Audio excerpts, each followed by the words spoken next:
I was very fortunate with my fellow monks to have the opportunity to serve these pilgrims.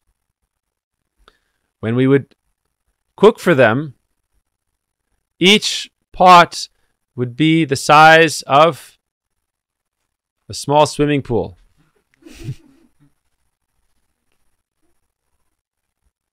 It would take 8 men to stir the pot.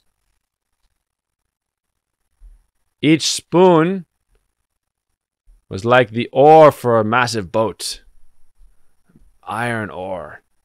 And 3 or 4 men would run and jump and plunge that spoon into the cauldron.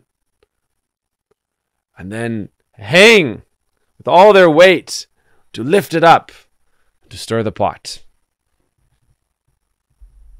We had to pour special foundations to hold the rice and the heat of all the rice. And we would make a large room full of rice. And we would have steel pots that would be like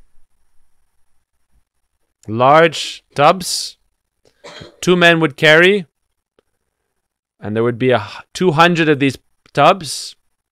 And all the pilgrims would sit in lines. And we would race up and down and race up and down, serving them all. In 20 minutes, everyone was fed. 15,000 people. This is the Transcendental Army of Sri Chaitanya Mahaprabhu. Lord Chaitanya Mahaprabhu ki jai, Sachinandan Gaur Hari ki jai.